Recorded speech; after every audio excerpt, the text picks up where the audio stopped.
Welcome to my channel Renu from Melbourne. ഇന്ന് ഞാൻ നിങ്ങളെ കൂട്ടിക്കൊണ്ടു പോകുന്നത് എൻ്റെ ഒരു ചെറിയ അടുക്കളത്തോട്ടവും കുറച്ച് പൂക്കളും കുറച്ച് ഫ്രൂട്ട്സ് ട്രീയുമാണ്. കാര്യമായിട്ടൊന്നുമില്ല. ഇവിടെ വിൻ്റർ ആകുമ്പം വിൻ്ററിൽ ഭയങ്കര പാടാണ്, ഒന്നും വരില്ല, പ്രത്യേകിച്ച് നമ്മുടെ പച്ചക്കറികളൊന്നും.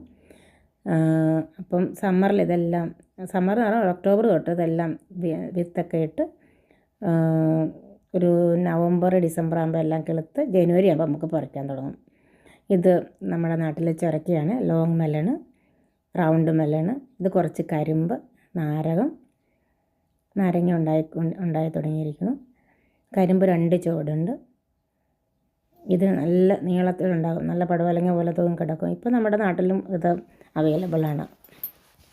തക്കാളി ഇഷ്ടംപോലെ തക്കാളിക്ക് ഉണ്ടാകും. പിന്നെ പച്ചത്തക്കാളി പറിച്ച് ഞാൻ ഫ്രീസ് ചെയ്യും. പിന്നെ ചെറിയ സലാഡിൻ്റെ തക്കാളി ഉണ്ട്, ചെറിയ ടൊമാറ്റോ എന്ന് പറയുന്നത്. ഇത്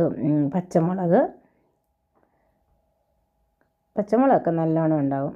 മുല്ല, നല്ല കുടമുല്ല, നാട്ടിലെ കുടമുല്ല, മഞ്ഞ റോസ്, ലാവൻഡർ, ചെറിയ മാരിഗോൾഡ്, ബന്ദി, മാമ്പഴം കഴിച്ചിട്ടിട്ട് മാങ്ങയുടെ കുരു കിളുത്ത് വന്നിരിക്കുന്നതാണ്, ജമന്തി.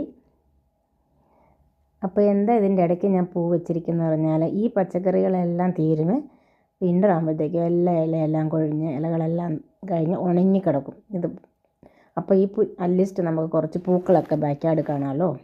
വെള്ള റോസ്, എല്ലാ റോസും ഉണ്ടാകും. ഇതിന് യാതൊരു വെള്ളവും ഒഴിക്കണ്ട, വളവും ഇടണ്ട, ഒന്നും വേണ്ട. ജൂൺ ജൂലൈ ആകുമ്പോൾ വെട്ടി നിർത്തുക. ഇഷ്ടംപോലെ തക്കാളി ഉണ്ടായി. പിന്നെ ഒരു ചെറിയൊരു മുന്തിരി തോട്ടം എന്ന് പറയാൻ പറ്റില്ല, എന്നാലും കുഴപ്പമില്ല. കുറച്ച് പച്ച കളറുള്ള നല്ല സ്വീറ്റായിരുന്നു. പക്ഷെ കിളികൾ നമുക്കത് തരില്ല, അവർ ടേസ്റ്റ് ചെയ്യുന്ന ബാക്കി നമുക്ക് കഴിക്കാം. അവർ ടേസ്റ്റ് ചെയ്യുമ്പോൾ നമുക്കറിയാം നമ്മുടെ മുന്തിരിങ്ങ റെഡിയായി പാകമായെന്ന്. വെച്ചാൽ നല്ല മധുരമായിരിക്കുമല്ലോ അവർ വന്ന് കഴിക്കാൻ വരുമ്പം. പ്ലം ട്രീയിലും അതുപോലെ, പ്ലമ്മിൽ അവരിങ്ങനെ ഗ്രൂപ്പായിട്ട് വന്നിരിക്കും.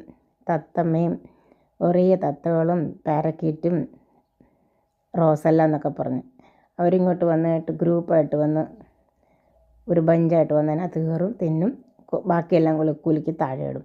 പിന്നെ അവർ കഴിച്ചതിൻ്റെ ബാക്കി നമുക്ക് കഴിച്ചാൽ മതിയല്ലോ. ഇതെൻ്റെ കാബേജ്, പർപ്പിൾ കാബേജും ഉണ്ടായി, പച്ച കാബേജ് ഇഷ്ടം പോലെ ഉണ്ടായി. ഇത് പാഷൻ ഫ്രൂട്ട്, ഇത്തവണ നല്ലോണം പൂ പിടിച്ചിട്ടുണ്ട്. ഇതാദ്യമായിട്ട് ഉണ്ടാകുന്നതാണ്, ആദ്യമായിട്ട് പൂവ് ഉണ്ടാകുന്നത്. ഇത് ചെറുനാരങ്ങ, ആവശ്യത്തിന് ചെറുനാരങ്ങ നമുക്ക് കിട്ടുന്നുണ്ട്. ഇത് അമരപ്പയറിൻ്റെ വള്ളിയെല്ലാം ഉണങ്ങി, ഇനി അതെല്ലാം ക്ലീനാക്കി വേണം അടുത്തത്. അത് ഓൾറെഡി ഒരു പ്രാവശ്യം നട്ടാൽ മതി. ഇത് സലാഡിൻ്റെ ഇലകൾ, അതിൻ്റെ പൂവ് തന്നെത്താൻ വിത്ത് താഴെ വീണ് തന്നെത്താനെ അടുത്ത പ്രാവശ്യം നല്ലോണം ചെടികളുണ്ടാകും. നിറയെ പാം ട്രീസ് ഉണ്ടാകും ഇവിടെ, അതിനൊന്നും ചെയ്യണ്ട. വാഴയുണ്ട്, പക്ഷെ കൊല ഒന്നും കിട്ടില്ല. കൊലയെല്ലാം എന്താ പറയുക, വിൻ്റർ ആകുമ്പോഴത്തേക്കും എല്ലാം കറുത്തു പോകും.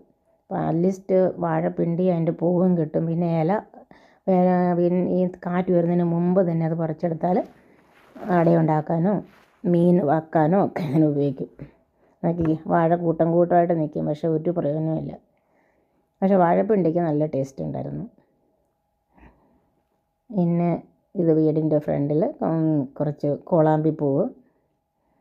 അതിന് ഇങ്ങനെ എല്ലാ പ്രാവശ്യവും ഒന്നും ചെയ്യണ്ട, ഒരു പ്രാവശ്യം നട്ടാൽ മതി, നല്ലോണം ഉണ്ടായിക്കോളും. മഞ്ഞ കോളാമ്പി പോലത്തെ. അങ്ങനെയൊക്കെ പോണു. അപ്പോൾ എല്ലാവരും സബ്സ്ക്രൈബും ചെയ്യണം, ലൈക്കും ചെയ്യണം, പിന്നെ കമൻറ്റ് എഴുതണം, ഷെയറും ചെയ്യണം. എങ്കിലല്ലേ എനിക്കൊരു പ്രോത്സാഹനം കിട്ടുള്ളൂ. ഇത് തുളുപ്പ്, ഇത് പനിനീർ റോസ്. അപ്പോൾ ശരി, ബായ്.